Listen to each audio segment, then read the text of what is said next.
Booga booga booga booga. Can you hear me? Yes, it hears you. Elizabeth and Don set off down the tunnel, side by side, while Matthias ambled after them at a short distance. He hung his head, leaning heavily on his cane as he went. Elizabeth occasionally glanced over her shoulder, taking note of the ancient mouse's state. A small part of her pitied him. The larger part considered this poetic justice.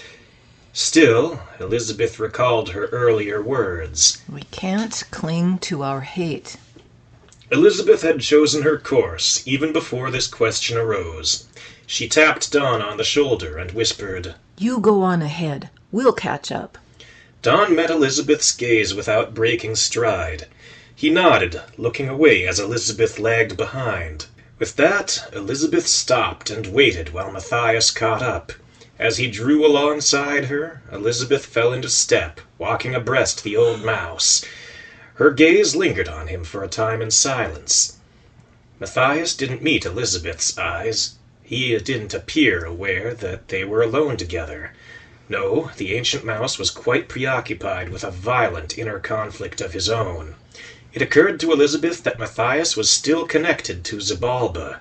She could only imagine what cruel, vicious thoughts the owl was pouring into Matthias' head. "You look very pleased," Matthias finally spoke up. Elizabeth shook her head. No, not really. "No?" Matthias came to a halt, lifting his stump of an arm for emphasis. "I highly doubt that. Why would you linger at my side if not to gloat?" Elizabeth bit her lip. I lost my people too, but at least they didn't turn against me. Well, not like yours did at least. I can't imagine what you're going through. "And you want me to enlighten you, no doubt," Matthias grumbled. No! Elizabeth exclaimed. Pausing to take a deep breath, she added, I'm saying... I'm... Elizabeth could feel herself freezing as the words welled up in her throat like bile. She both hated them and needed to say them. I'm sorry. For your loss, I mean.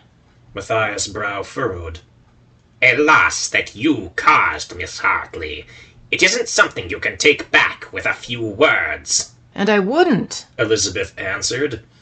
Matthias sighed and rolled his eyes. "So you're sorry, but you're not sorry. I understand now. Thank you."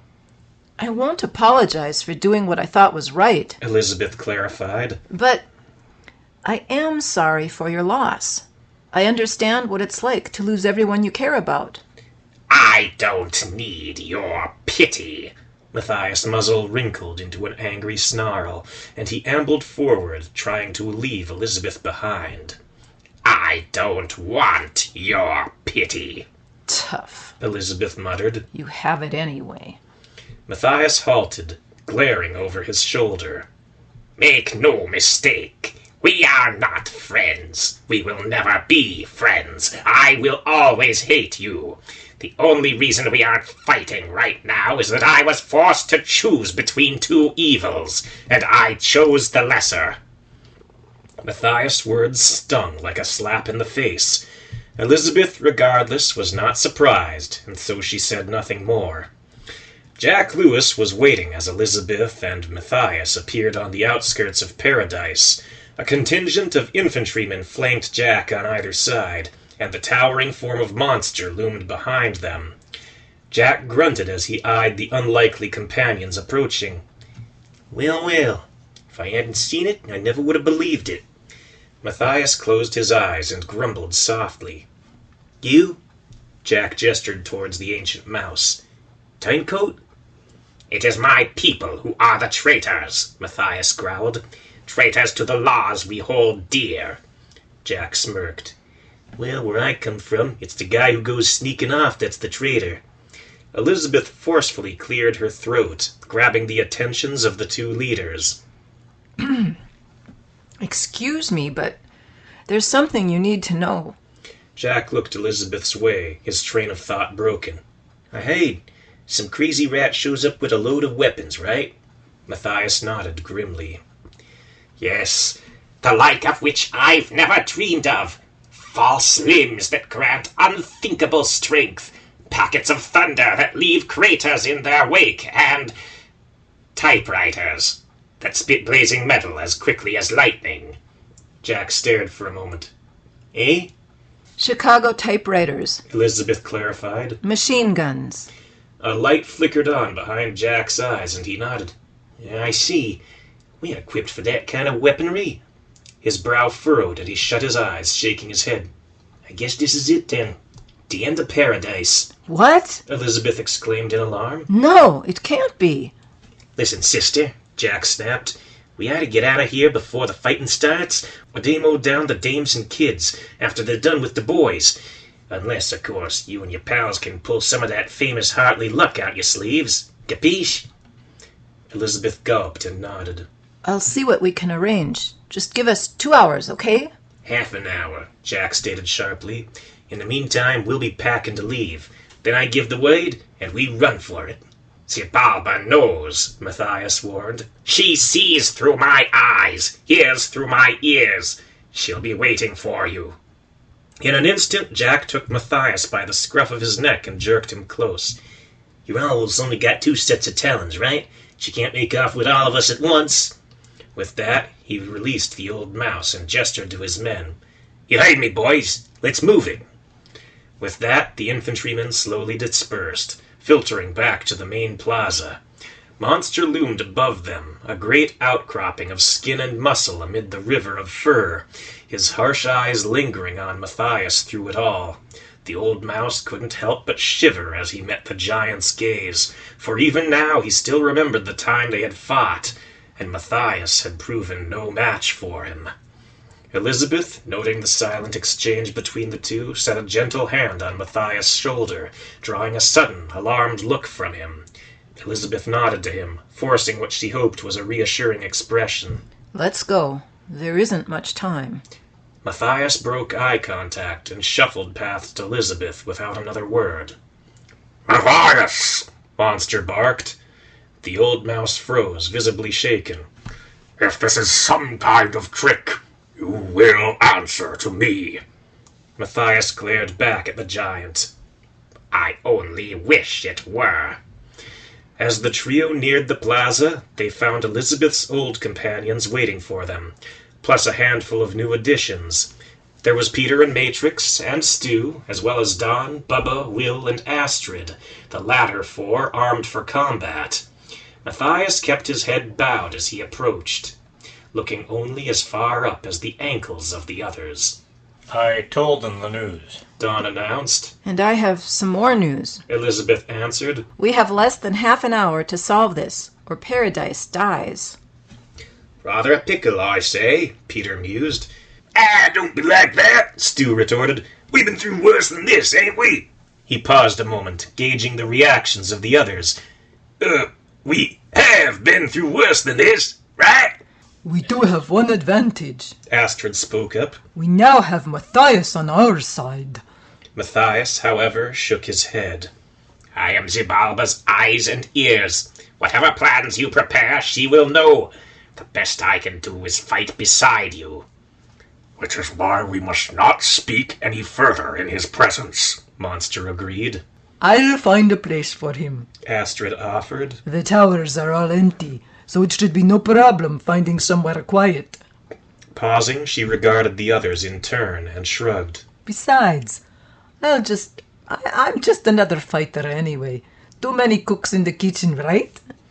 Monster watched as Astrid led the old mouse away, the intensity of his glare nearly burning into Matthias' back. Finally he blurted out, Matthias! If you harm so much as a whisker on her cheek, I swear on the blood of my mother, I will kill you! Matthias glanced over his shoulder and nodded back to the huge mouse. I would expect no less. Once Matthias and Astrid were out of earshot, Peter slapped his hands together, rubbing them eagerly. Now then, I believe I may have a solution. Well, a piece of the solution, at the very least. Don crossed his arms, nodding. Go on. We're listening. If you'll recall, Peter mused, during the first attack, I had Stu bury a field of electromagnets under the street, pulling all metal objects to the ground. Our enemies had to abandon their weapons or render themselves vulnerable to attack. I remember, Elizabeth remarked. In that case, Peter went on, if my brother is outfitting Matthias' followers, that is, former followers, with prosthetics akin to his own, I should be able to immobilize them as well with the same tactic. Monster raised a skeptical eyebrow. And the ones that haven't accepted these arms, what about them? Peter shrugged. Any metal weapons will have to be surrendered if they wish to advance. And what if they don't need to advance? Monster asked. What if they stand back with their guns and pick us off like clay pigeons? Yes, quite a pickle, Peter agreed. Still, if we were to take shelter inside Paradise, we could wait them out. We tried that. Elizabeth interjected. It hasn't worked, and we don't have the time to wait. Jack and the people of Paradise are leaving in less than half an hour. Either we end this now, or... Yes, Monster nodded grimly. Xibalba will come for them. Which would be another piece of the puzzle, Peter thought aloud. So, how to eliminate the owl? Simple, Monster growled. I fight her. A heavy silence fell over the group as all of them stared at Monster in disbelief. I kill her, or she kills me, Monster stated bluntly. Either way, she is distracted, and the civilians can escape unharmed. Elizabeth shook her head. No, that's not acceptable. We'll find another way. Eventually, no doubt you could, Monster conceded. But time is short, and you have other concerns to address. Monster cut off any further debate with a gesture. I am of no use anywhere else. I cannot kill another mouse, but I can kill a feral beast. This discussion is closed. I have thought a great deal about it, and this is my decision. Perhaps, Peter conceded, but say I were to come up with something at the last minute. After all other concerns had been addressed, of course. Would you be open to that? I'm not saying you shouldn't pursue this course. Just wait a little. Monster furrowed his brow, but as he glanced to Elizabeth and saw the desperate look in her eyes, he nodded. As you say, then. I'll wait, but only for a little while. So I better get started digging, yeah? Stu spoke up. Peter nodded. The sooner the better. Be sure to prepare a perimeter around the base of the tree, if you can. We don't want anyone outflanking us. Done, Stu announced, and he set off for the northeast exit. In the meantime, Peter paused. Well, in the meantime, I'll have to fashion the prerequisite machines and a wiring system to lead me back to me, so I can power them. And how long will that take? Monster rumbled. Peter pursed his lips and then heaved a sigh, shaking his head. It'll be close. Far too close. Then you'd better get busy, Don interjected. Leave the rest to us. Peter shook his head, but he could hardly argue. At last he nodded his agreement. It appears I have no choice. Matrix, he addressed the spider on his shoulder as he stretched a hand towards the ground. Stay here, if you will. There may be more you can do. Matrix saluted Peter, and then scurried down his arm and stood at attention. Peter, meanwhile, set off to gather supplies and begin his work. This left Elizabeth, Don, Monster, Will, Bubba, and Matrix standing in a circle. And then there were 6. Don mumbled. More audibly, he added, Well, I'm open to suggestions. We can use the roots for cover, Will suggested. They can't get close, so we can take all the time we need to reload. Elizabeth corrected, motioning to Bubba. I don't want to see you at risk. Will shifted his weight, fingering his gun. Miss Hartley, I'm a man now. I'm not the boy you knew back home. I can do this. I know. Elizabeth set a gentle hand on Will's shoulder, a wistful smile crossing her face as she beamed with pride. That's why I want you to stay behind, with Chrissy. If anything happens to us, somebody needs to look after her. Will blinked. Yeah, that'd be Miss North. Elizabeth cocked her head to one side, gazing into Will's eyes with a knowing look. And who will look after Miss North if something happens to Bubba? Well, Mr. Copper, of course. And if something happens to Mr. Copper? Will gulped. Finally, he nodded. Okay, fine. I'll meet up with the others. He paused a moment, realizing his next words could easily prove false. I'll see you all around, okay? Don watched as Will scurried away north to the plaza. Down to 5 now. 6, actually. Astrid's voice piped up as she returned. So, what did I miss? Peter has a plan to hold the enemy at bay, Monster answered, but I have yet to hear any plans for the owl beyond my own. Astrid blinked and glanced to the others for clarification. She didn't like the looks meeting her own. And, what's that? I will fight the owl. Astrid gasped in shock, whirling about to face Monster. You? No, you can't. Monster sighed in annoyance. What is it with you naysayers? We've no time to plan and execute an alternative. The clock has been ticking for long enough. Win or lose, the owl will have no time to pursue the Paradisians. Paradisians? Don interrupted. Are we really calling them that? Monster growled irritably in Don's direction, but otherwise ignored him. With our neighbors safe, the rest of you will have time to outlast the enemy, and the battle can be waged on our terms. And you don't have to fight any mice, right? Astrid guessed. So, you can go out in a blaze of glory and still feel like you helped us. Monster sighed, his brow furrowing as he looked down at her. My feelings are irrelevant. But yes, I suppose so. Right. About that. Don jumped in. Xibalba knows there's going to be a bunch of mice popping out somewhere, right? Then why would she go after you instead? Monster fell silent. He eyed the weapon in his hand with its odd collection of blunt-tipped hooks. Then he flung it to the ground, flexing his fingers, brow furrowed. I'll find a way to draw her to me. Somehow. The color drained from Astrid's face as she watched him. You're going to get your halberd, aren't you? Monster nodded. If I intend to kill an owl, which I do, I'll need more than a glorified club. With that, he stalked away. This is crazy. Don grumbled. He'll be a sitting duck with all those guns aimed at him. Elizabeth rubbed her chin in thought. Then her gaze drifted down to Matrix. Huh? The spider squeaked. Matrix? Elizabeth thought aloud. Do you think you're up for a little sabotage? Uh-huh. Good. Do you think you could gum up their barrels with a few blobs of silk? Uh-huh. Matrix squeaked back. Then he was off, scurrying away on his own. I better open the door for him. Astrid remarked. He's only a little spider, after all.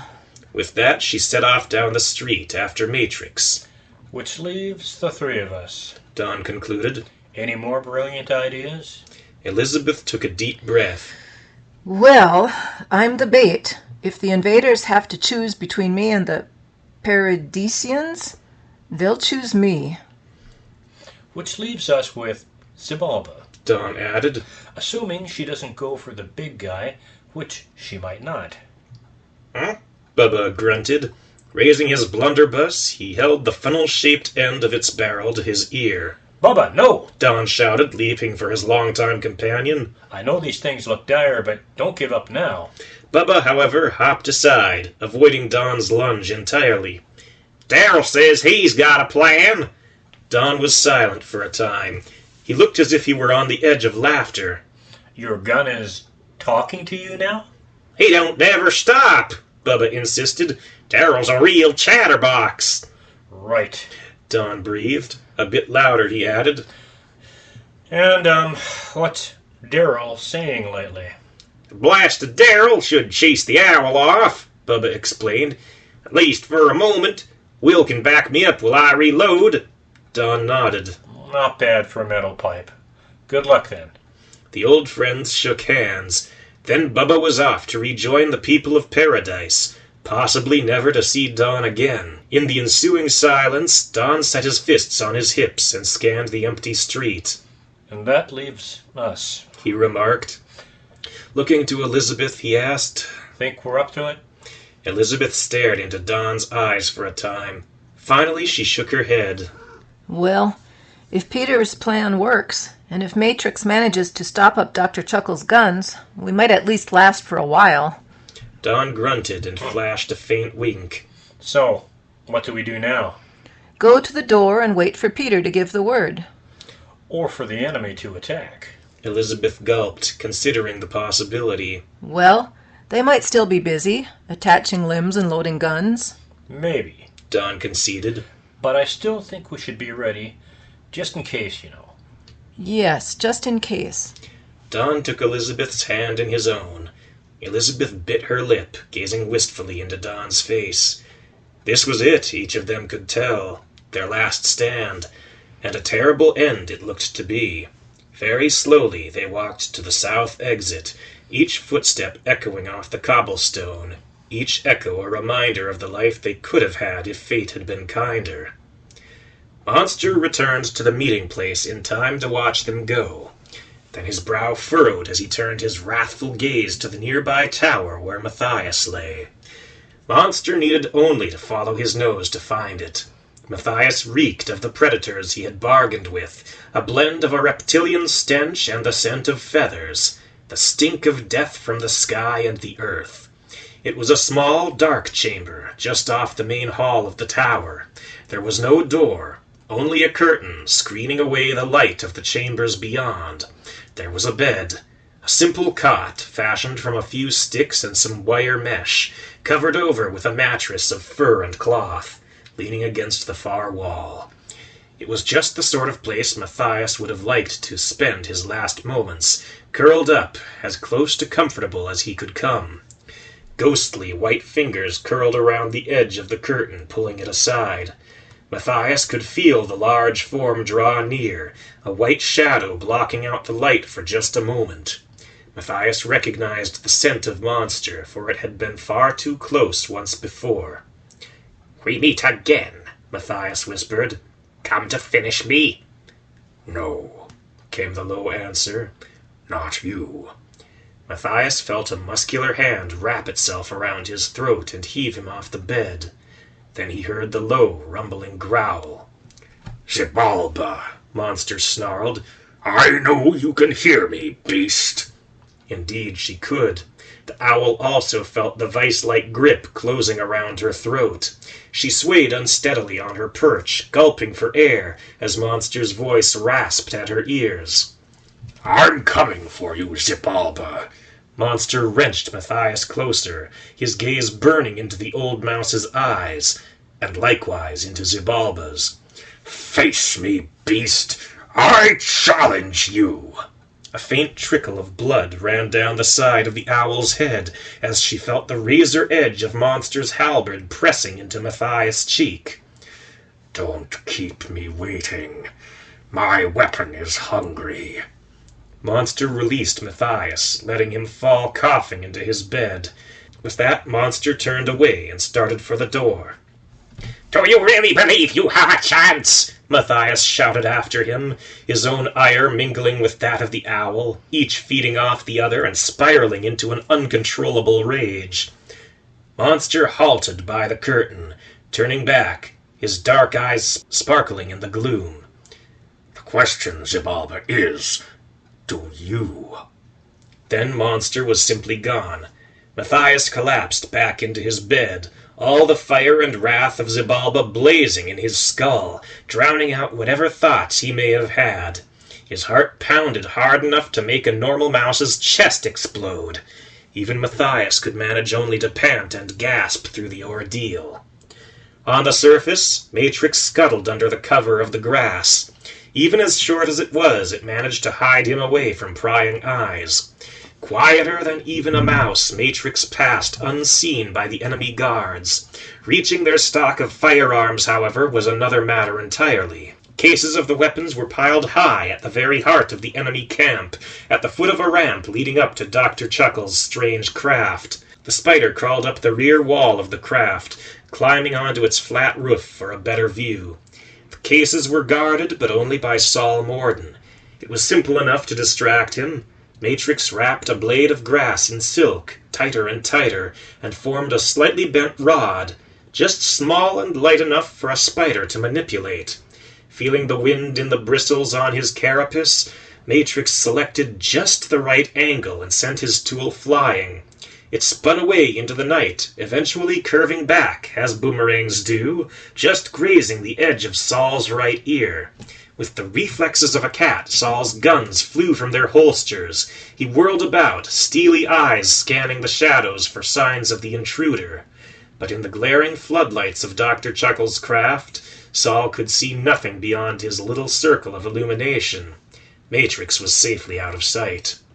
Saul, however, did not leave to investigate.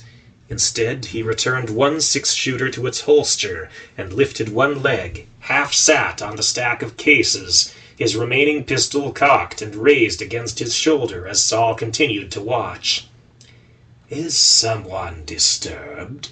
came the sickening, venomous tone of Dr. Chuckles' voice from within the craft. Just thought I felt something, Saul answered. He glanced towards the craft and the towering figure within. And so you did. Saul raised a curious eyebrow. What is that thing? It would appear to be a boomerang, or at least a crude approximation. Saul felt the edge of his ear. Someone is out there, Mr. Morden. Find him. Saul peered out into the dark. He eased himself down from his seat and began a cautious search of the perimeter. Eventually, he faded into the half-light, leaving the weapons unprotected. At least, unprotected by Saul. Matrix crawled over the edge of the craft, peering down into its interior, and all 8 of his eyes were met with the sight of Dr. Chuckles grinning up at him. Boo! Matrix leapt with a squeal, just in time to avoid a strike of Dr. Chuckles' mechanical tail. It glanced off the craft's ceiling, sending a shower of sparks flying on impact. As quickly as he could, Matrix scurried for cover, hiding behind a stack of cases against the wall. "I remember you, little one," Dr. Chuckles' voice cackled after the spider. "When last we met, I had my brother right where I wanted him, until you blinded me." There was a resounding clang as Dr. Chuckles rammed the stack of cases against the wall. Matrix might have been crushed had he not kept moving.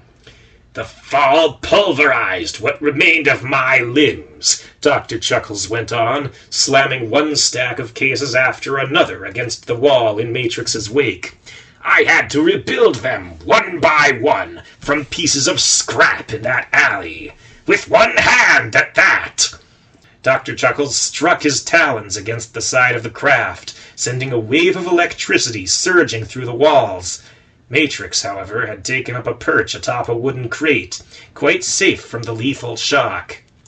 "So," Dr. Chuckles continued, slowly turning to stare right at what the spider had thought a safe hiding place, "you might say we have unfinished business." The rat's mechanical tail rose behind him, curling forward like a scorpion's stinger. It struck, flashing over his shoulder and splintering apart the wood where Matrix had been standing just a moment before. The spider, fortunately, was quick enough to dodge the harpoon-like tip. Metal plates, shards, and panels shifted in Dr. Chuckles' legs, rearranging themselves to lengthen his limbs. Little by little, he rose towards the ceiling for a better view. His sadistic grin vanished, however, as he saw Matrix working feverishly, wrapping shreds of webbing about the tips of his legs. With a snarl of raw hatred, Dr. Chuckles took a swipe at the spider with a metal hand, and missed. Matrix leapt over the metal arm and skidded between the rat's metal leg as his slippery silk shoes hit the smooth steel floor. With a furious howl, Dr. Chuckles discharged a massive shock into the floor, but to no avail. Matrix's silk stockings insulated him against the electric charge. With all the grace of an octopus wearing ice skates, he slid out the hatch and then tumbled wildly through the grass outside. The spider shook his head as he sat up where he had landed, but there was no time to rest. He felt a spotlight shining on him, projected through Dr. Chuckles' distinctive monocle. As spiders often do, Matrix scrambled for the cover of darkness, fleeing the intense light. When Dr. Chuckles emerged from his craft, he scanned the darkness outside, growling in frustration as he found only a mass of greenery. Yet, little by little, his twisted grin returned in force, and he let out a howl of mirth. Go on! Run! Whatever you came for, it's still here! You failed, Sparky! You escaped me, but only with your life! I will draw Romulus from the earth, and he will share in my agony! Think on that, insect! Think on it! Matrix was thinking on it all right, and he had a plan. Thick, gooey globs of silk issued from his spinnerets and were gathered into a sticky chain which he wrapped around his waist as if they were grenades. Matrix then set a military-styled helmet on his head and waited for a distraction. Underground, Monster dragged his feet as he climbed the east tunnel. Each step forward advanced the fast approach of death. His heart pounded as that dreaded portal to the surface drew closer. The passage to his final fate. So, this was how it ended. Monster wasn't at all surprised, just a little disappointed. He found the others gathered around the hatch, Dawn and Astrid keeping watch, while Elizabeth assisted Peter as the rat attached bundle after bundle of wires to a metal plate. Those wires ran up to a hole in the wall, a hole from which Stu erupted a moment later in a storm of dust and bluster, spitting chunks of dirt from his mouth. "All done," the shrew announced. Monster looked at the ground, nodding grimly. Then my part is next. Peter caught him by the arm as he passed, drawing Monster to a brief halt, and gave him a short nod. "Good luck, lad." Elizabeth, Monster muttered, looking to the next of his... The word felt strange to Monster as he thought it, but there it was. The next of his friends. Elizabeth took one of Monster's giant hands in her own, rubbing the back of it with her thumbs. Elizabeth, Monster repeated. I don't want you to join the fight. Elizabeth nodded. I know. I want you to care for Matthias. Make sure he's comfortable. Elizabeth blinked. What? He will suffer greatly when I kill Xibalba, Monster explained. I would consider this an act of mercy. Mercy? Elizabeth repeated. Mercy for him? It is what Elizabeth Hartley would do. Monster leaned close and added, At least, the Elizabeth I knew as a child. The special friend that showed me love, who frightened me so badly with her kindness that I feared I would lose my edge. Very softly, Monster whispered into Elizabeth's ear. That was why I actually fled. Monster's brow furrowed as he spoke next. I want to know that you are still you. Consider it my dying request. Elizabeth gulped, but at last she nodded. Thank you. As Monster continued, Stu was the next to speak up. In case y'all don't make it. He paused, chewing his lip. Monster raised an eyebrow, watching the shrew expectantly. I'm sorry for all the times I called you big dummy and meathead. It felt like a sock in the gut. Monster had long ago grown numb to the names Stu gave him, but this was something new. Dawn shook Monster's hand as the huge mouse approached. You do the same thing to that owl you always did to the centipedes, okay? Monster stopped by Astrid and stared into her eyes for a very long time. He could see his own regrets reflected back at him. Then they glazed over behind a thickening mist, and Astrid wrapped her arms around Monster's waist, burying her face in his chest, and her shoulders shuddered with muffled sobs. Elizabeth laid her sword beside Peter and discreetly retreated down the tunnel. The sounds of the others faded away behind her as she continued deeper into the dim torchlight until there came a light patter of small feet at her heels. Wait for me! I'm coming, Elizabeth! She paused a moment, allowing Stu to catch up to her with many a pant and wheeze. I'm your assistant, Stu added, rubbing his chest. If y'all need anything, I can get it for you. Well, Elizabeth mused, motioning for Stu to fall into step beside her. I'll probably need some bandages, some cloths at the very least, and some hot water. Lukewarm, okay? I suppose. Then I'm on it. With that, Stu scampered off ahead. For just a moment, Elizabeth felt as if they were back in the good old days, when it was just a group of loyal friends on the road, without an entire city depending on them to fight back a cyborg army. Ironic. Elizabeth mused. There was a time she never would have expected her journey to be the good old days. None of that would have happened had she not been forced from the safety of her old village.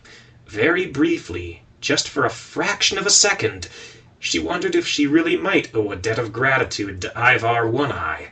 Yet as she recalled the faces of her friends and neighbors, the moment passed, and she dismissed the notion as madness. Stu met Elizabeth at the chosen tower with a bucket in one hand and a basket in the other. Elizabeth took the heavier of the two, sharing in her friend's load as she entered. Directly inside was a wide chamber containing 3 long tables, once used for dining but now empty. Elizabeth felt her stomach growl wistfully at the dreary sight. Tunnels along the edges of the chamber led to rooms deeper inside, as well as to higher floors. I'll take that. Elizabeth remarked, reaching for the basket of cloths. If you can, find me a lamp, or even just a candle. Torch! Stu suggested. That will do. Elizabeth answered. Torches were plentiful in that city. As such, Stu only stepped away for a moment. He was back before Elizabeth could start up the passage to Matthias' chamber, the firelight casting long shadows before her. Elizabeth rapped her knuckles against the wall before entering. Come in, Matthias' voice called from within. Elizabeth drew the curtain aside, draping it across her shoulder while she carried the bucket of water and basket of cloths inside. She paused for a time, holding the curtain open for Stu. Matthias squinted in the sudden light of the torch. I assume there's a reason for this intrusion. How's that for gratitude? Stu grunted. Elizabeth gave him a stern look and shook her head. Oh, okay. Turning back to Matthias, she added, I came to see to your comfort. Well, she paused as she pictured Monster on the surface, waging a hopeless battle against the owl. Well, that is, if Monster does slay Xibalba, you'll be in a lot of pain. I'll die. Elizabeth winced as Matthias said it. But when Jormungandr died... Matthias shook his head. Not like that, no.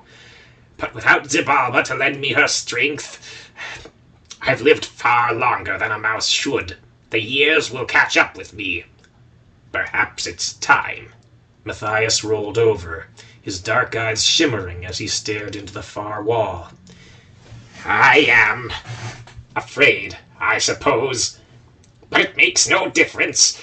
The mice I lived for are gone. Oh, boo-hoo, Stu blurted out. If y'all was really living for 'em, you'd have been the first to take the dive down that snake's gullet. Matthias turned onto his back and shot Stu an angry look. Yet in an instant the anger faded and he looked away, nodding. Maybe not.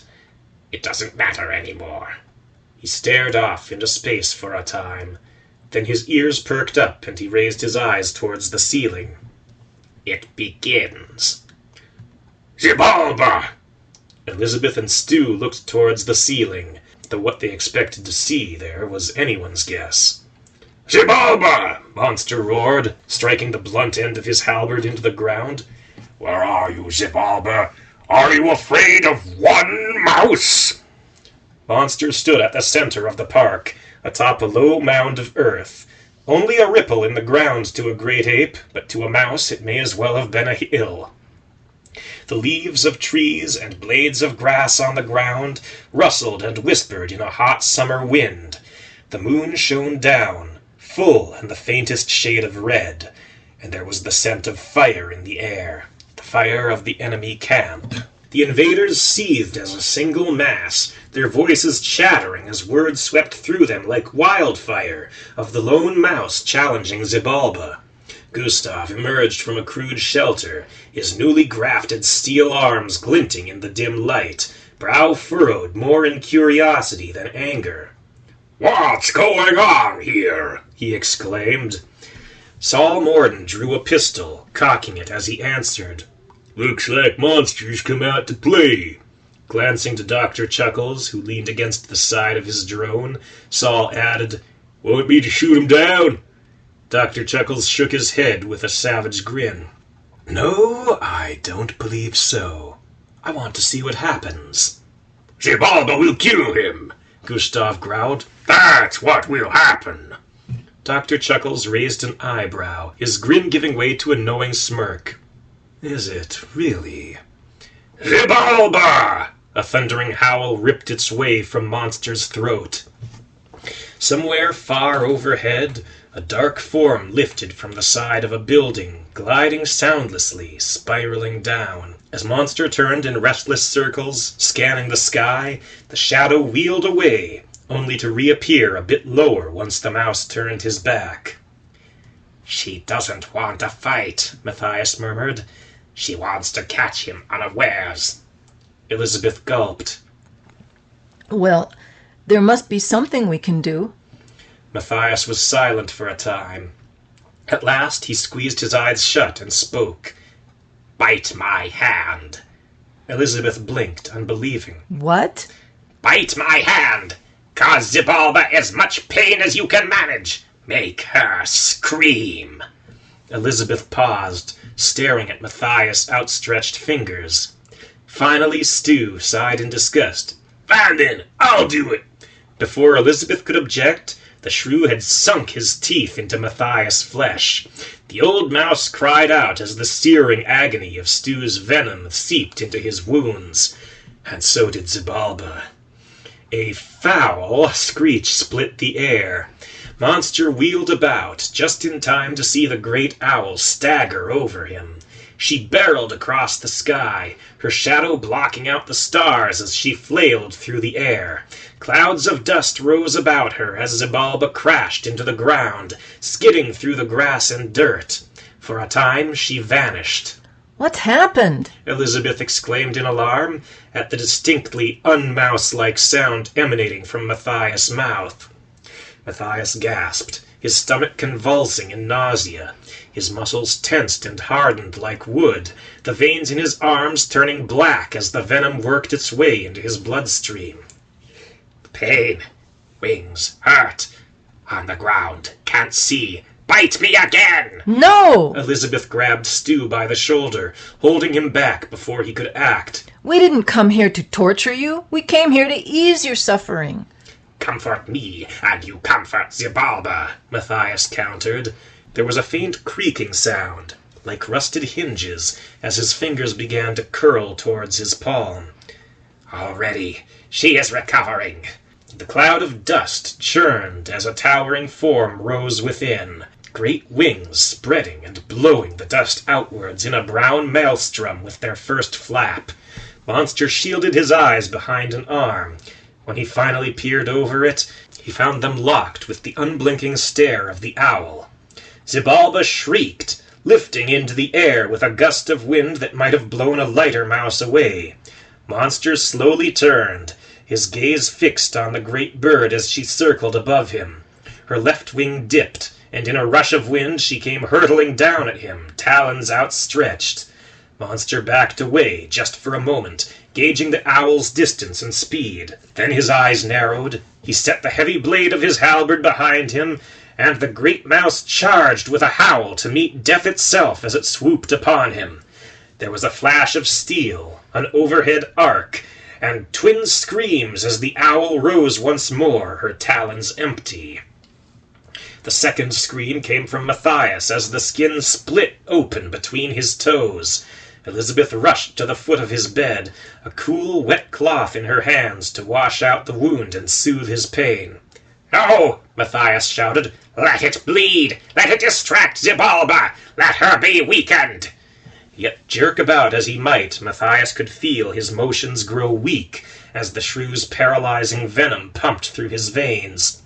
Elizabeth shook her head. holding down Matthias' wounded foot with one hand, while she applied the wet cloth to the other. I can't do that. I didn't come down here to watch you suffer. And why not? I am no friend to you. The fire faded from Matthias' voice as he was overcome with a terrible ache, which spread from his arm down the entire right side of his body. He gasped, his breaths growing shallow and his voice growing weak. I hate you, Elizabeth Hartley. We will always be enemies, but my people have grown corrupt beyond recognition. That is the only reason I left them. Maybe, Elizabeth conceded. but enemy or not, I can't stand to see anyone in pain, not even you.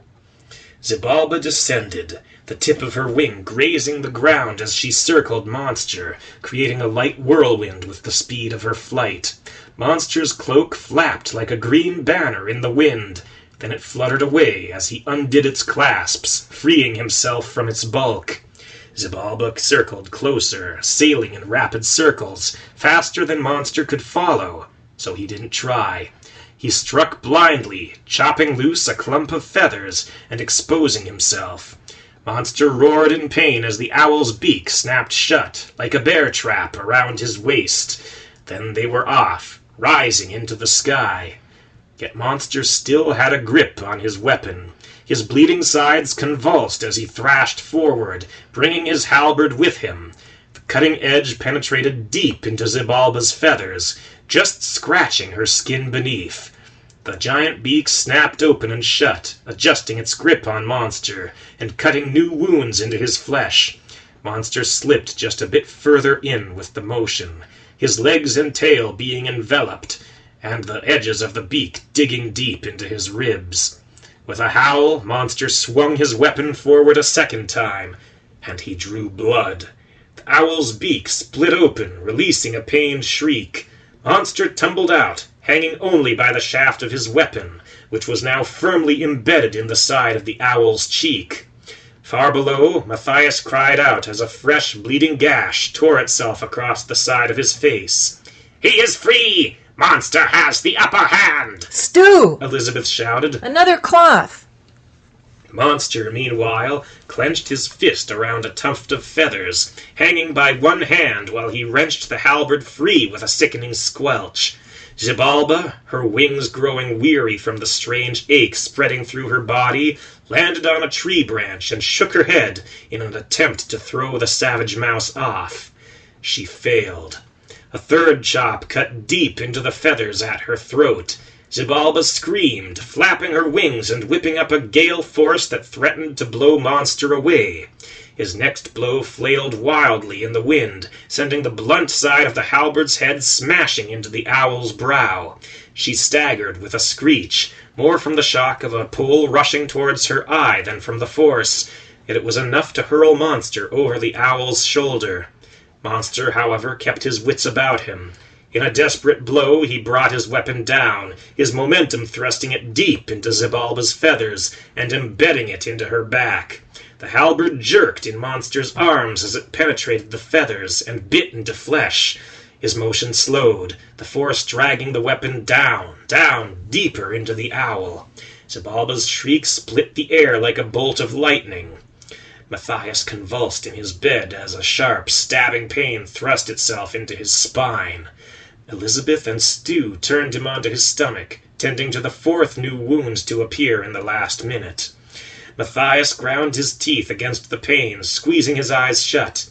You must be mad! I'm doomed! What could you hope to accomplish? Am I supposed to see the light now and grow so overcome with regret that Xibalba freezes in her tracks?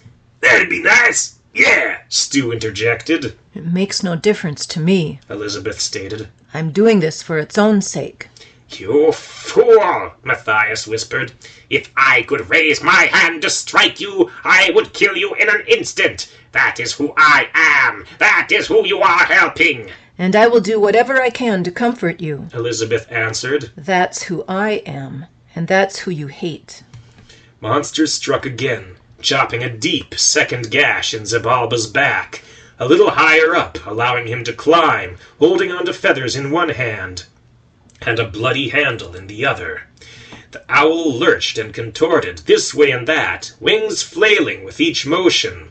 As Monster crested her shoulders, Xibalba's head twisted all the way around, her giant eyes staring, penetrating, as if into his very soul.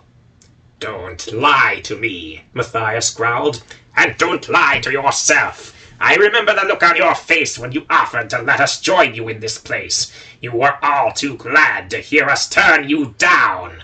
Elizabeth nodded with a heavy, regretful sigh. Yes, I was. I had forgotten myself, until a very wise friend, whose opinions I respect very much, reminded me of who I really was. Looking back up at Matthias, she added, He asked me to come here instead of fighting your people. That silenced Matthias. His eyes widened as he saw, through Xibalba's eyes, the figure holding on by a tuft of feathers. He heard the owl screech, and her adversary roar as he struck a final blow. "Monster!" A dark red gash split open along Matthias' throat, drawing a yelp of shock from the old mouse as he found himself back in the dark chamber. Xibalba's vision cut off from him forever. He gasped as Elizabeth, alarmed, pressed a cold cloth against his throat.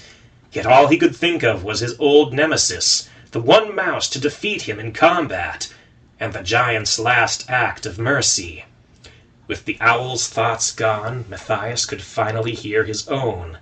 His eyes welled with tears as he finally thought not with the mind of a serpent or an owl, but of a mouse. He recalled his old neighbors from the commune, their co-founders who helped him build the first houses, the friends and family he sent to their deaths, and the children he watched grow, only to be corrupted with his lust for vengeance.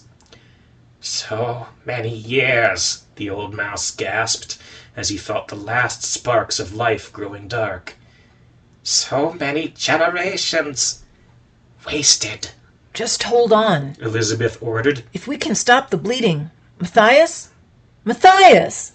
Yet the old mouse spoke no more, his eyes staring blankly ahead. Stu set a hand on Elizabeth's arm, lightly squeezing it and giving her a gentle shake. He's gone, Lisbeth. It's over. As Stu closed the dead mouse's eyes, Elizabeth did something she could never have imagined in her wildest dreams. She wept over her arch-enemy, Matthias. On the surface, hundreds of eyes watched as the dead owl tumbled from her perch and crashed to the ground below. Gustav broke out in a cold sweat, shaking as his breath quickened. "This is a bad omen." He was answered with a soft chuckle. "I disagree, little fellow. I found it all a grand show. And now that their mightiest defender has surely been broken by that fall, I believe we may have a hostage." Sparks flew from his talons as Dr. Chuckles motioned as if to snap his fingers.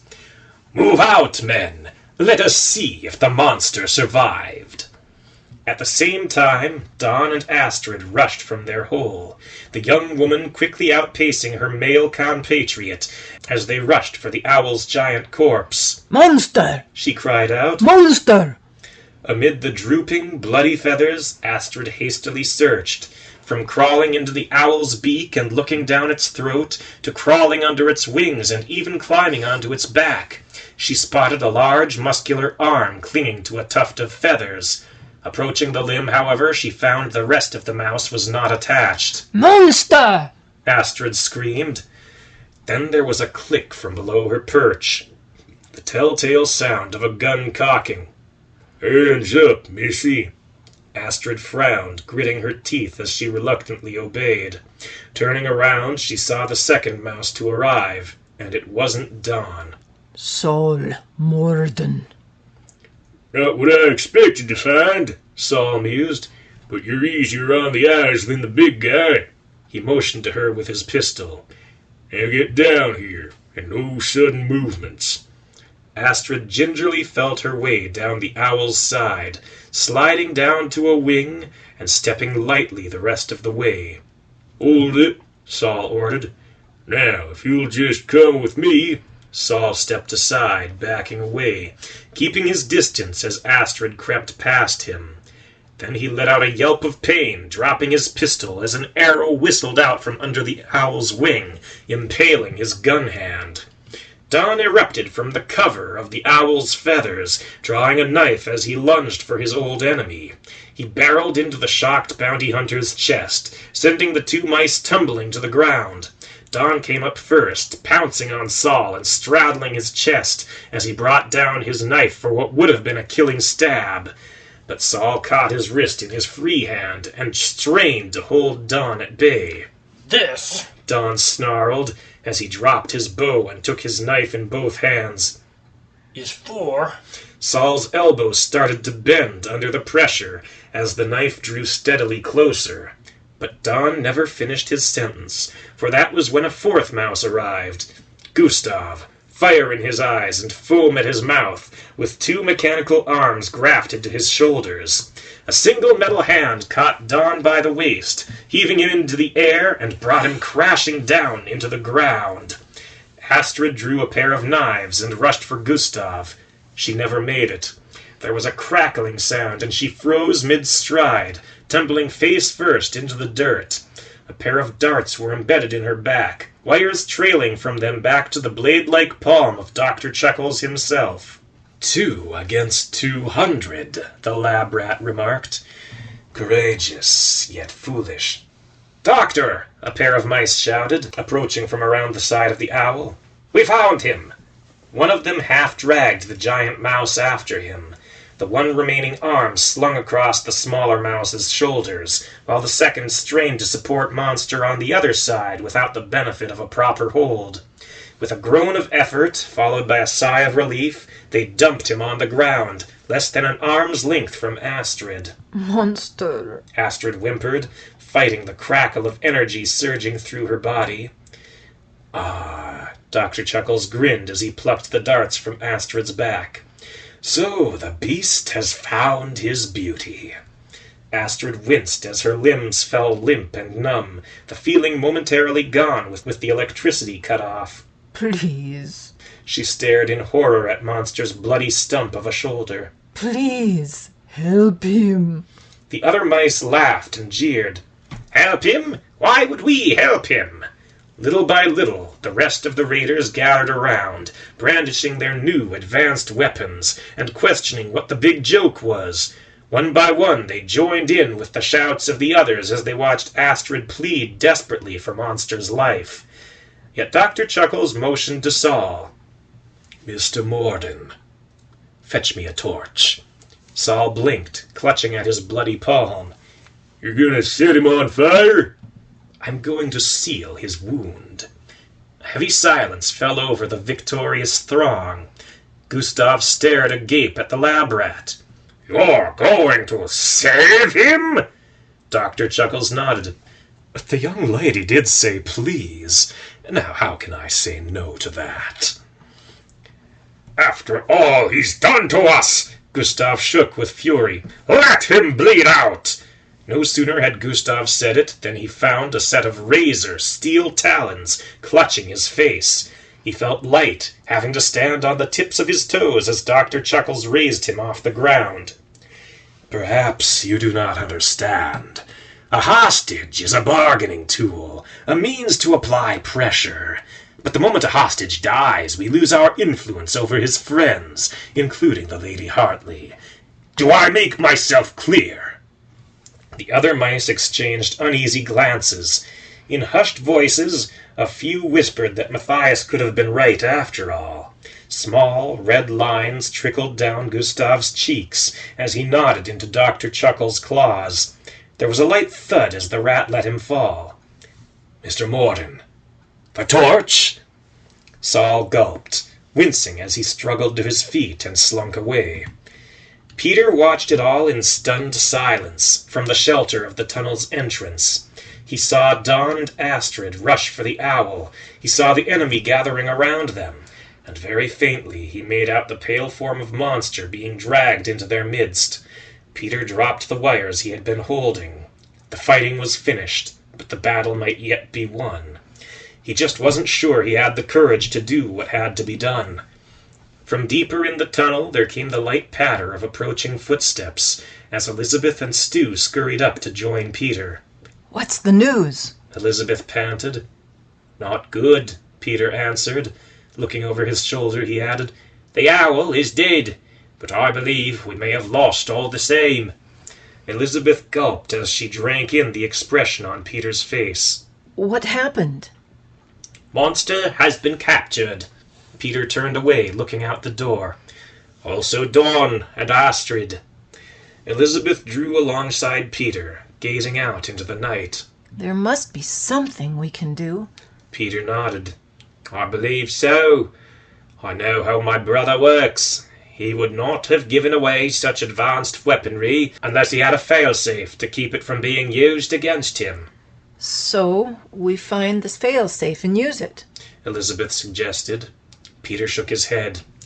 I believe I already know where it is. Remus will have kept it close, somewhere on his person, somewhere no one else could get to it.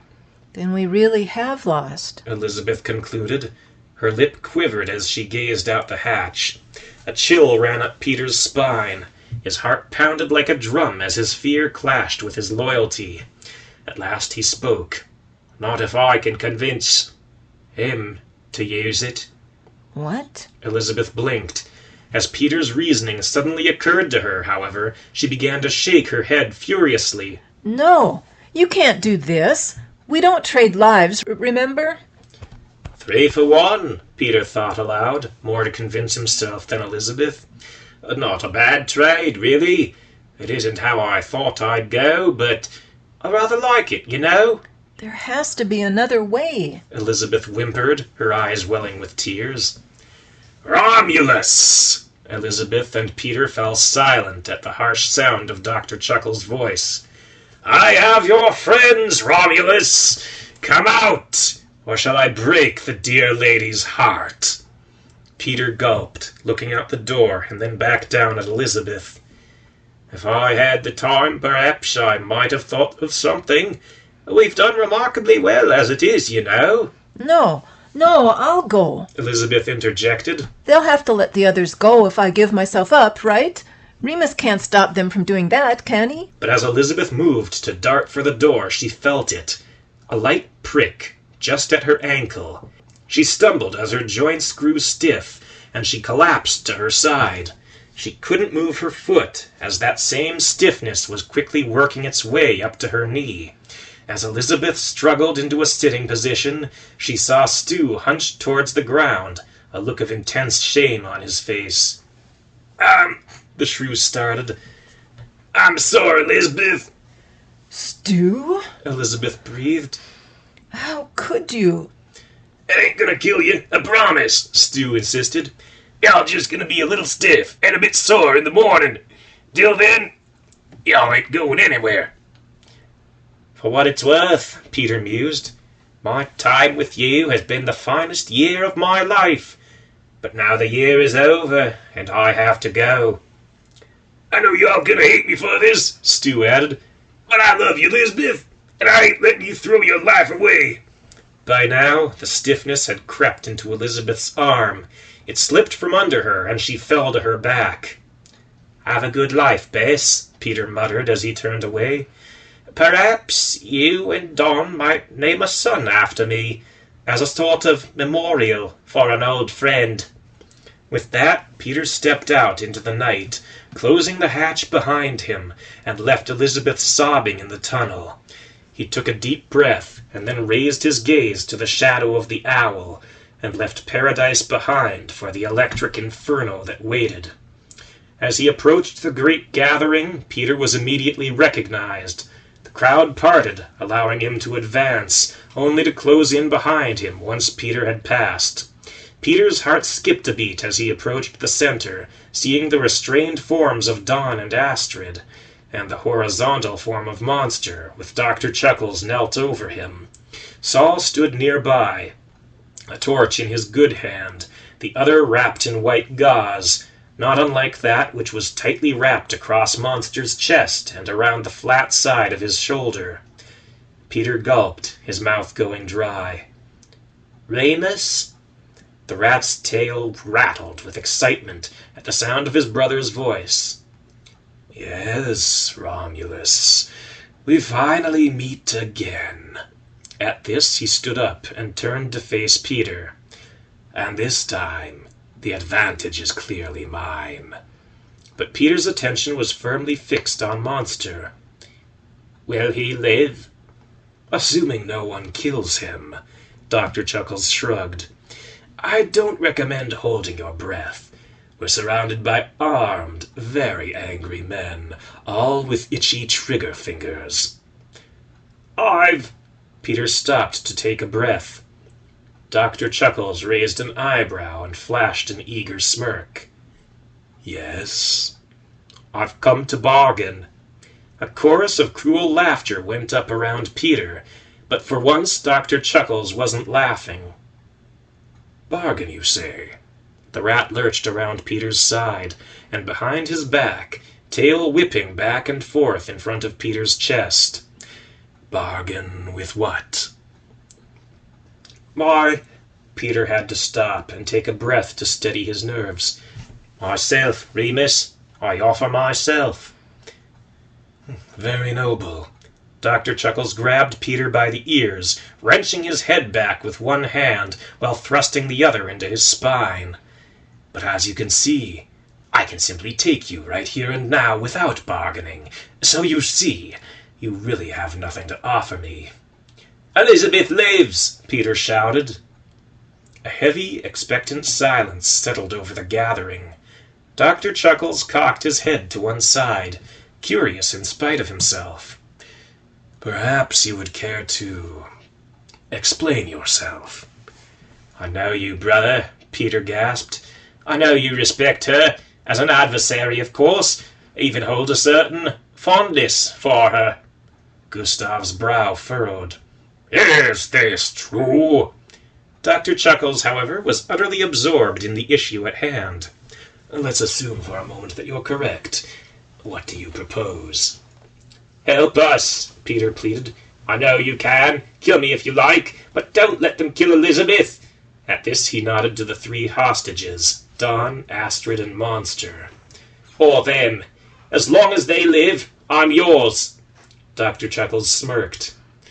Even if they don't live, you're still mine. You'll have to do better than that, brother. Peter fell silent, swallowing hard as he felt the cold steel of his brother's knuckles grinding into his back. I can't. Dr. Chuckles grinned, nodding. That's right, brother. You can't. There was a sudden crackle and sizzle. Peter cried out as bright, white threads of electricity surged across him, radiating out from Dr. Chuckles' talons. A triumphant chorus of jeers went up, mingled with Astrid's wails of despair. Peter sagged in Dr. Chuckles' grip, slumping to the ground as the metal talons opened and released him. Dr. Chuckles flipped open a panel. Dr. Chuckles flipped open the panel on his right arm, cocking his head to the side as he leered down at Peter's twitching form. But I accept anyway. He was answered with a rapid flurry of clicks as the mice around him trained dozens upon dozens of gun barrels on Dr. Chuckles. No, Gustav growled. You won't. You gave us these, remember? I'll be the one to accept or reject any bargains, and there will be none. Dr. Chuckles casually glanced about. You know, Matthias was right to fear me. You should have listened to him. With that, he thrust a single talon into the open chamber in his arm, striking a bright, flashing red button inside. There was a cacophony, not unlike a string of firecrackers going off, as thousands of bullets exploded in their chambers, rupturing their drums and sending shrapnel flying into the crowds surrounding them. As dozens of mice fell, shouting in pain and shock, Dr. Chuckles struck a second button. Electricity crackled and flesh sizzled as hundreds of prosthetic arms surged to life against their bearers. Gustav, taking the charge of not just one but two arms, collapsed on top of Don with a roar, spreading the shock to the other mouse. Dr. Chuckles, a light spring in his step amidst the stench of burning skin, half skipped as he danced over to the downed leader of the raiders. "Ah, what's the matter, little man?" he chuckled as he pried Gustav off of Don. "Have I shocked you?" Dr. Chuckles' right hand opened, the talons shifting and rotating into a nearly perfect circle, and then closing around Gustav's torso, across the shoulders, under the arms, between the legs, as he lifted the mouse into the air. "You know, I was almost disappointed when you accepted my offer," Dr. Chuckles remarked, blood trickling from around his talons as they closed tighter about his victim. "After Jormungandr and then Xibalba, oh yes, I know all about your little pets." Gustav neither heard nor felt anything, as he shook, eyes rolling back, in the rat's steel grip. "After so many bargains and pacts and deals and contracts," the talons carved through muscle and then bone as they curled tighter and tighter into a copper-stained fist.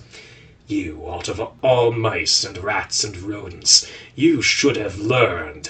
There were several light thuds as Gustav tumbled to the ground. "When you deal with the devil, you get burned."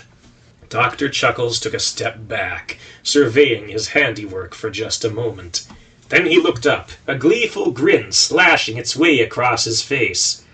"Mr. Morgan, unload the drone. We're going to have an extra passenger." Despite the pain of his injured hand, Saul didn't dare argue. He obediently slipped away, a look in his eyes not unlike that of a dog that had been kicked a few times too many. Dr. Chuckles, meanwhile, grabbed Peter under the arms, his metal talons digging into his brother's flesh against Peter's weight as he lifted him off the ground. Don and Astrid could only bring themselves to watch as the lab rat dragged Peter away, for he was something quite outside their experience. A short time later, a bright light filled the sky as Dr. Chuckles' strange craft lifted into the air and rushed away across the horizon. The rising sun saw hundreds of dead mice untouched by predators or scavengers. Not even the crows dared touch the ground. Beneath the battlefield, the rodent city of paradise was abuzz with activity. By some mysterious miracle of fate, Matthias had been killed and his men driven off, even armed as they were with Dr. Chuckles' advanced weaponry. Neither Elizabeth nor Don nor any of their companions breathed a word of the truth to their new neighbors. Elizabeth was extremely sore as the feeling and movement returned to her muscles. She needed a cane, Matthias' old cane, in fact, to get around. Yet, as she walked, her aching joints began to loosen, their flexibility steadily growing a little at a time. Don worked with Elizabeth, pulling her through a number of painful stretches as she struggled to shrug off the lingering effects of Stu's venom. "I'm sorry, Lisbeth," Stu was heard to say, time and again, as he did what little he could to help her about. "I'm sorry." Monster awakened in a triage, surrounded by the wounded, with Astrid at his side. The moment his eyes opened, he heard her wail with relief as she flung herself upon him and wrapped her arms around his shoulders. As the sun reached its peak, 3 small forms could be seen darting through the shadows, one with a little red cloak trailing from her shoulders. Elizabeth limped along, supported on one side by her cane and on the other by a very contrite shrew, while Don scouted ahead for signs of danger. Despite the presence of cats that night, however, there were none to be seen with the sun's rising. "Y'all sure about this?" Stu called up as Don hauled Elizabeth over the side of the curb. "Walking into a cat's den?" Elizabeth heaved a sigh, rubbing her aching arms as she crawled over the top. We did what he asked. Ivar owes us. If you say so." Here, Don offered, extending his longbow to Stu. if you're coming, grab on.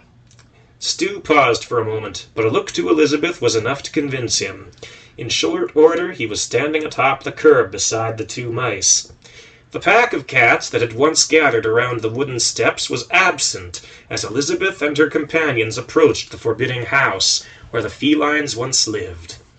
Only Ragnar remained, his tail flicking back and forth as he rested atop the bottom step. I was there, Ragnar spoke as the mice and shrew approached. I saw everything. A display worthy of many songs. Raising an eyebrow, he added, but I did not see you, Red Lady. I was underground. Elizabeth explained. I had something else that I needed to do. Ragnar nodded towards the underside of the steps. Tell it to Ivar. He's waiting. Elizabeth hesitated, for it is unwise for a mouse to enter a feline's dwelling. Still, she had a deal with Ivar, and Elizabeth was determined to collect. Reluctantly, she hobbled into the shadows. There, ahead of her, rested the huge black form, its single green eye wide and staring. Ivar? Elizabeth called out. There was no answer. Ivar One-Eye, I did as you asked. Now it's time to keep your promise. The old cat, however, was as silent as death.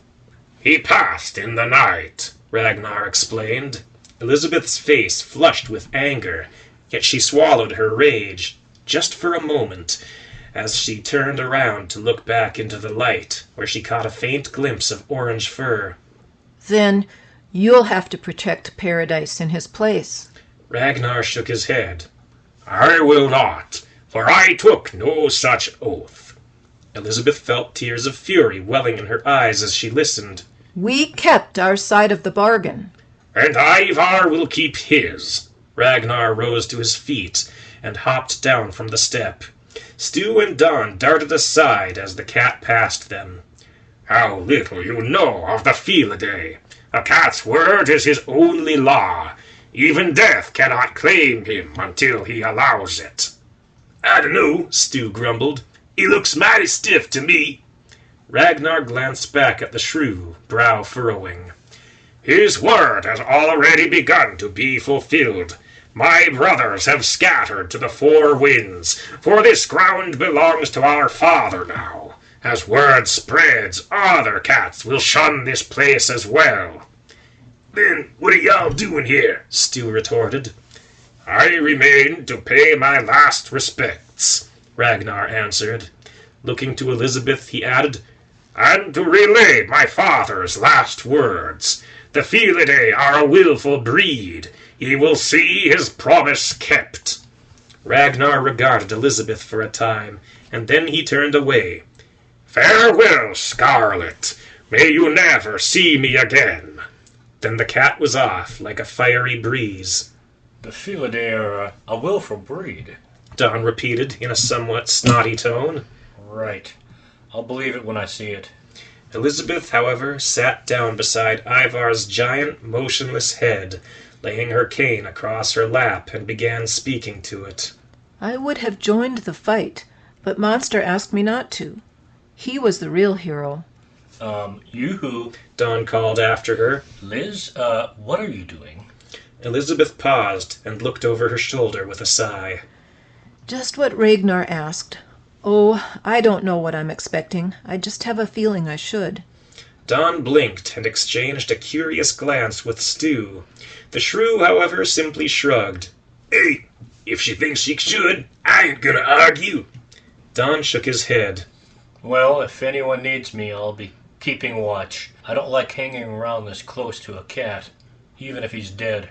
As Don took up a position atop the bottom step, a heavy silence fell over the street. A light wind blew, sending bits of dust and garbage swirling about, and beneath the steps, Elizabeth told the tale of the battle for Paradise. She spoke of Monster, a mouse who faced an owl, Matrix, only a tiny spider, yet who struck out alone to sabotage the enemy's weapons, the thankless legions who stood between her and her enemies, Matthias, who betrayed his own people in the name of his principles, Don and Astrid, the last two defenders to stand their ground, and Peter, good old inventive, brilliant Peter Dane, who saved the day not through his mind, but through his heart, when he gave himself up to turn their greatest enemy against the others. Peter Dane, the true hero of the night, who gave his life to save paradise in the darkest hour. Elizabeth, Stu interrupted as she started to go on about Peter. I don't think he's dead. Elizabeth stopped, giving Stu a curious look. What do you mean? Of course he's dead. Dr. Chuckles has been after his life for years. But I didn't see him kill him, Stu insisted. and he said something about an extra passenger. I think he's keeping Pete alive.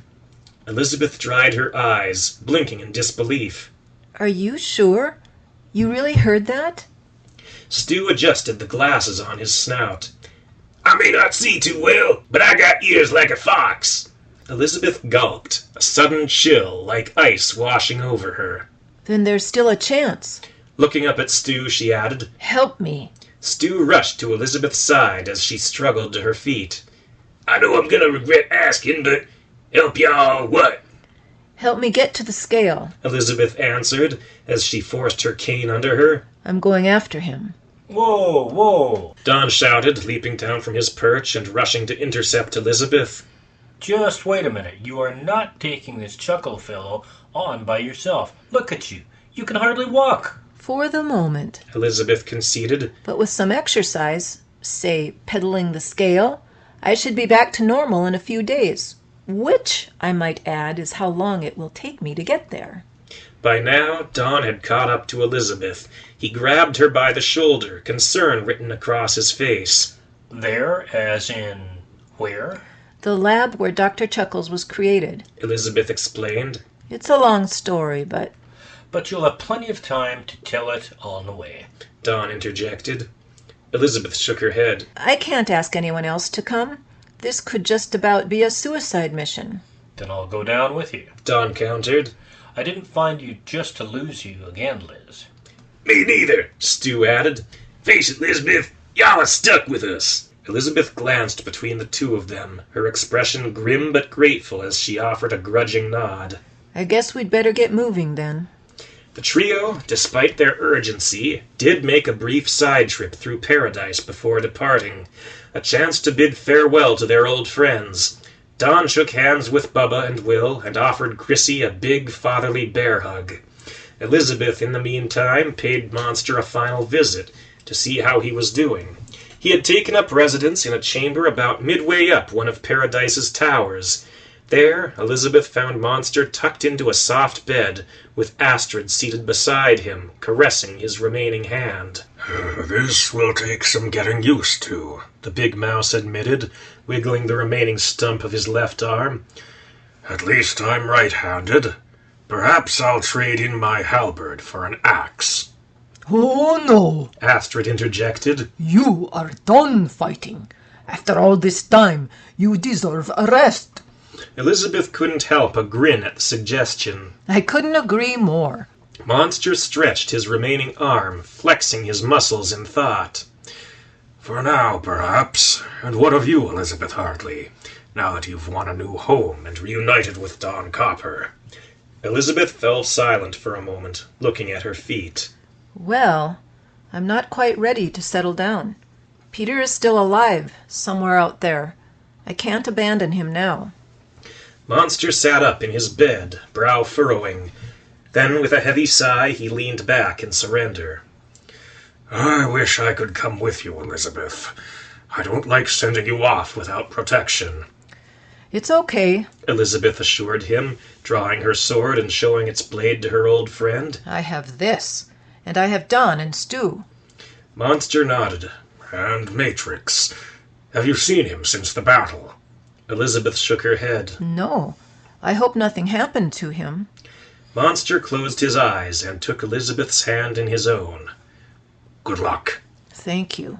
Elizabeth stood up and hobbled out of the chamber. As Elizabeth and her companions left the city, they were escorted by some of the mice they had met along their respective journeys. May North followed alongside Stu, while Ben helped Elizabeth on her way. You don't expect me to come with, do you? Ben asked. Elizabeth shook her head. No, of course not. This is where you belong now. Ben heaved a sigh of relief.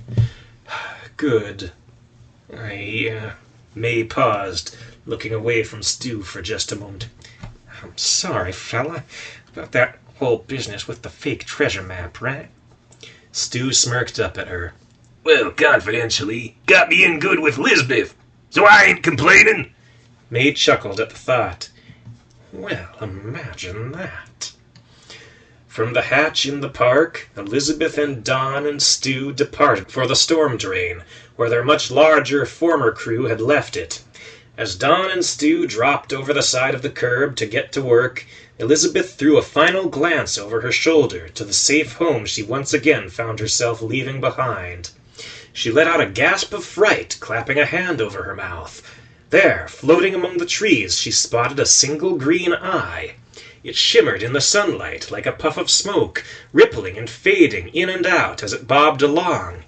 And there was something else, a faint outline following the eye, if it really was an eye, passing from one side of the park to the other, and then it was simply gone. Hey, Liz? Don called, poking his head over the side of the curb. Everything all right up there? Elizabeth nodded, staring aghast at the empty air, searching for some sign of the thing. Of course. It's nothing. First time I heard anyone gasp at nothing. Don muttered as he dropped back down. It was not an easy job, extracting the scale from its hiding place. Don strained as he pulled on the rope at the front, while Stu grunted and heaved, his entire body pushing as the two of them struggled to dislodge the vehicle. I'm really starting to miss that rat right about now, Don remarked. And the meathead, Stu chimed in. Maybe we can help, yeah? The two new voices were unmistakable. Don wiped the sweat from his brow as he looked up and saw the form of a rat silhouetted in the morning sun, her pinstriped suit jacket hanging open in the front to allow her considerable paunch room to breathe. Do I know you? Don asked. Nah, but they do. The rat motioned to Stu and Elizabeth. Faye Beam Elizabeth spoke the name aloud. and Company. Faye added, gesturing to a tiny form perched on her shoulder.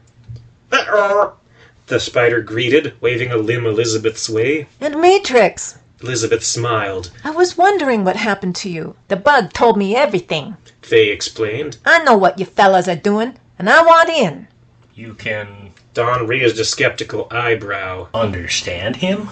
Faye blinked, glancing between the other three. What? You fellas can't? Can we trust her? Don asked Elizabeth.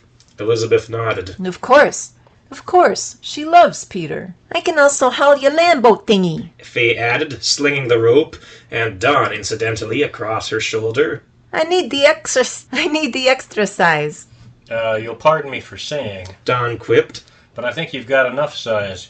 Faye glanced over her shoulder at him. No, I mean like running and jumping and lifting weights and stuff. She means exercise. Elizabeth clarified. Yeah, that. 2 long strides were all it took for Faye to pull the scale from its hiding place. Stu gave a yell as the scale rolled into motion, dragging him a short distance as he lost his footing. Now, Elizabeth announced. Don, I'll need you to take the rudder. I'll pedal the left turbine. If someone can help me up at least. I got you, kiddo. Faye announced, grabbing Elizabeth by the back of her cloak. Noting the mouse's cane, however, she had to ask, What's happened to you anyway? Stu poisoned me. What? it was for our own good. the shrew insisted. Faye raised an eyebrow as she set Elizabeth on the scale's deck. You'll have to explain that one to me. On the way. Stu agreed, clambering aboard. Thus, Elizabeth Hartley departed for her final and most harrowing adventure. Paradise was behind her, its battle successful and its defense complete. For the battle for paradise is one waged not without against barbarians at the gates, but within against the wrathful heart. And Elizabeth had won.